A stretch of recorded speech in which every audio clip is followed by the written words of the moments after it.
ये बड़ी तस्वीर इस वक्त आपको दिखा रहे हैं। उपराष्ट्रपति चुनाव को लेकर नामांकन पत्रों की जांच 22 अगस्त को होनी है, लेकिन उससे पहले आज नॉमिनेशन फाइल होना है। प्रधानमंत्री नरेंद्र मोदी एनडीए के कैंडिडेट के साथ इस वक्त नजर आ रहे हैं, जो नॉमिनेशन फाइल करने के लिए जा रहे हैं उपराष्ट्रपति पद के लिए। रक्षा मंत्री राजनाथ सिंह, गृह मंत्री अमित शाह, कई केंद्रीय मंत्री इस वक्त मौजूद।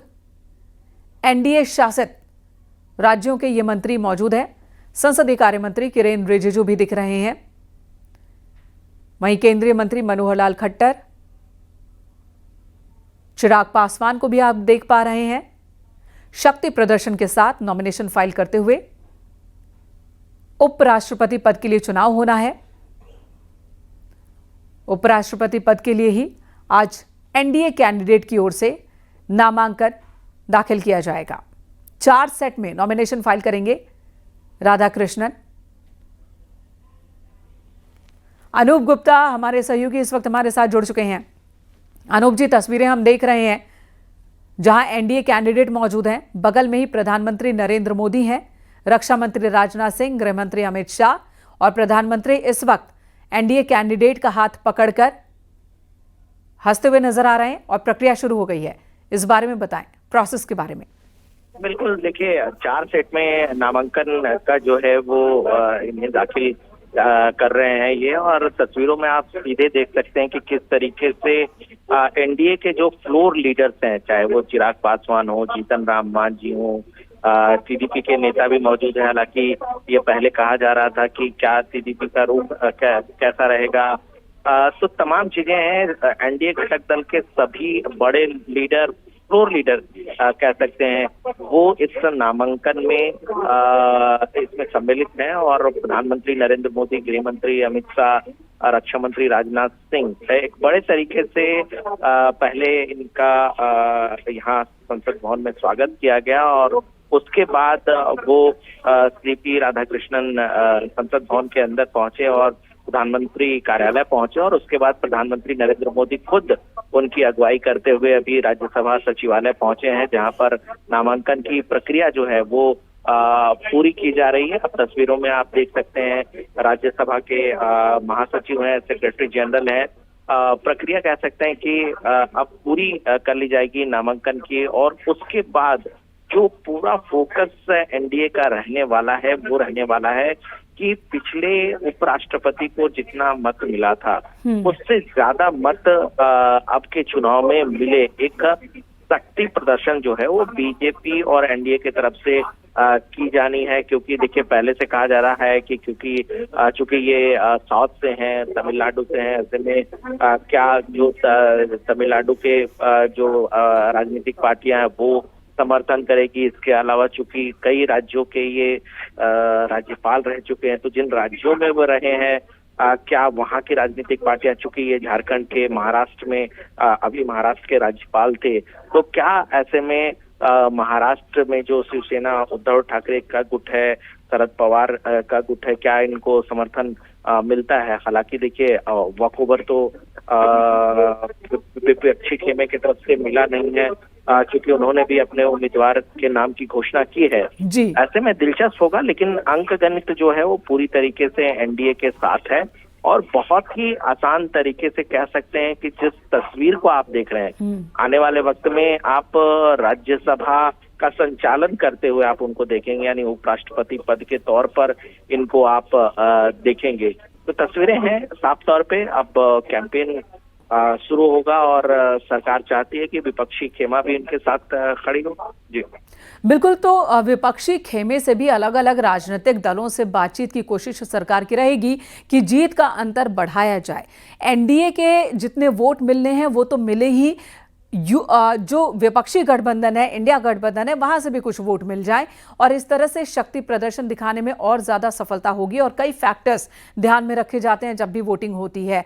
तो यहां पर जो हम तस्वीरें देख रहे हैं, प्रधानमंत्री मौजूद हैं। उपराष्ट्रपति चुनाव के लिए 9 सितंबर को वोटिंग होनी है, उसी दिन काउंटिंग भी हो जाएगी, लेकिन उससे पहले आज नॉमिनेशन फाइल किया जा रहा है एनडीए के उपराष्ट्रपति पद के कैंडिडेट की ओर से, और उनका मुकाबला है इंडिया गठबंधन के कैंडिडेट से। दूरदर्शन जी से, और वो भी अहम पदों पर रह चुके हैं, न्यायपालिका से जुड़े रहे हैं और यहाँ पर राजनीतिक अनुभव है राधा कृष्णन जी का, जिनका मुकाबला होना है। आरएसएस, जनसंघ और उसके बाद रथ यात्रा का भी हिस्सा रहे, कई राज्यों के राज्यपाल रहे और अब उपराष्ट्रपति पद के लिए नामांकन कर रहे हैं। और जैसा कि हमारे सहयोगी अनूप गुप्ता बता रहे हैं, जीतना तय है, इसमें कोई दो राय नहीं। जो नंबर गेम है एनडीए के खेमे की तरफ ही है, पलड़ा भारी है, जीत तय है। अब देखना है अंतर कितना ज्यादा होता है। अनूप जी, एक सवाल यह भी है कि जब आंकड़े एनडीए के फेवर में ही हैं, तो ऐसे में इंडिया गठबंधन ने अपना कैंडिडेट क्यों उतारा? देखिए, विपक्ष वॉक ओवर देने के मूड में नहीं था। अगर आप उम्मीदवार नहीं उतारते, माना जाता कि आपके पास उम्मीदवार नहीं है, उम्मीदवार उठाने की क्षमता नहीं है, तो कहीं ना कहीं विपक्ष इस बात को चाहती थी। और देखिए, आज भले ही एनडीए कंफर्टेबल पोजीशन पे हो, लेकिन हमने देखा है कि विपक्ष बहुत खराब स्थिति में भी अपने उम्मीदवार जरूर उतारता है, कम से कम ये देखने के लिए कि उनको कितना समर्थन मिलता है। जाहिर सी बात है, वॉक ओवर देने की जरूरत नहीं है। देखिए, पहले भी बड़े बड़े कैंडिडेट इस चुनाव में कांग्रेस ने और जो अपोजिशन पार्टी है वो उतार रखा है।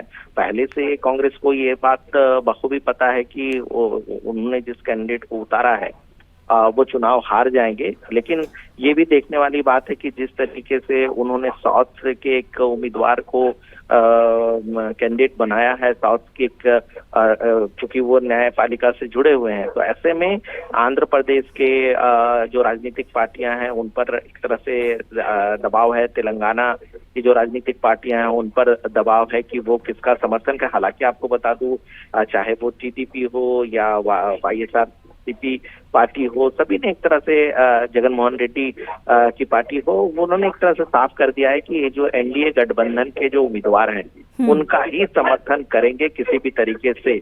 हाँ, इतना जरूर इस वक्त में कहा जा सकता है कि अगर मैसेज ही देना था, संदेश ही देना था, तो कांग्रेस किसी बड़े राजनीतिक कद के उम्मीदवार को उतार सकती थी। शायद उससे मैसेज बहुत जाता और शायद दबाव भी ज्यादा बढ़ता एनडीए कैंडिडेट, और जिस क्षेत्र से वो उतारे जाते वहां के जो राजनीतिक पार्टियां थे उस पर दबाव बनता। शायद जिस तरीके से गैर राजनीतिक पृष्ठभूमि के उम्मीदवार को कांग्रेस ने उतारा है, शायद बहुत ज्यादा दबाव ना बने राजनीति पर, क्योंकि उनका असर जमीन पर या राजनीतिक स्तर पर नहीं देखने को मिलता है। तो ये एक वजह जरूर है, इसको आप समझ सकते हैं कि मैसेज के लिए, सिर्फ एक संदेश देने के लिए उम्मीदवार उतारा गया कि हम वॉक ओवर नहीं दे रहे हैं, चुनौती देने की हमारी कोशिश है। अनूप जी, 4 सेट में नॉमिनेशन फाइल होना है।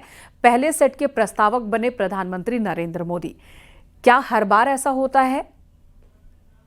नहीं, बिल्कुल। देखिए, हर बार इसी तरह से होता है, क्योंकि आप जब सेट पे नामांकन भरते हैं तो किसी तरह की खामी की गुंजाइश बहुत कम बचती है, क्योंकि सब एहतियात तौर पर नामांकन सेट भरे जाते हैं, जिससे नामांकन रद्द होने की जो संभावना है वो ना के बराबर हो।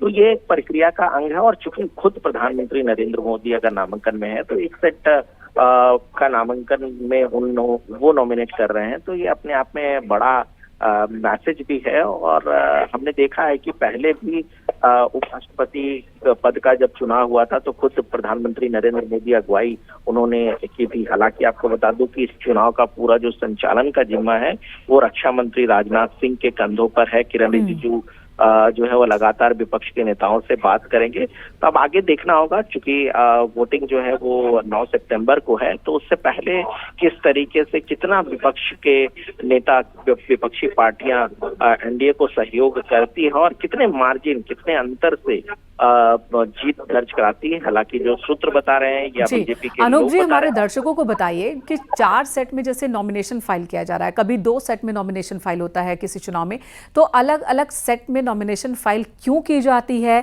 साथ ही प्रस्तावक भी, उनकी क्या मौजूदगी की क्या अहमियत है, ये भी बताएं। देखिए, जो स्टेट्स में नॉमिनेशन फाइल किया जाता है उसकी अहमियत इतनी भर है कि एक तो ये पता चलता है कि उस नॉमिनेशन को इनिशिएट कौन कर रहा है। जैसे एक स्टेट में खुद प्रधानमंत्री नरेंद्र मोदी इनिशिएट कर रहे हैं। दूसरी बात, ये एहतियात के तौर पे सेट्स पे नॉमिनेशन दाखिल करने की परंपरा है।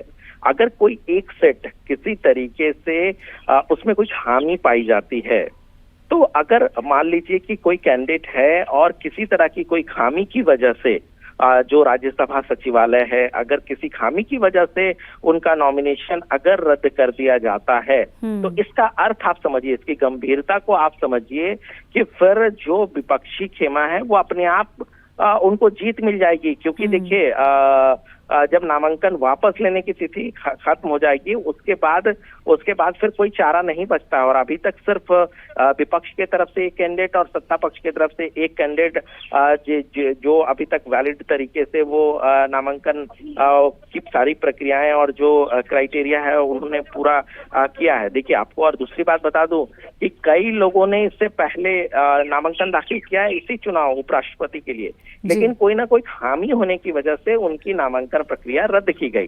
तो ऐसे में सेट के जरिए जो है वो नामांकन दाखिल किया जाता है कि किसी तरीके की कोई खामी अगर एक सेट में रहे तो दूसरे स्टेट का वो जो है वो एक्सेप्ट किया जाता है। जी, आप बने रहे अनूप जी हमारे साथ। एक बार फिर दर्शकों को बता दें, सीपी राधाकृष्णन इस वक्त नामांकन कर रहे हैं।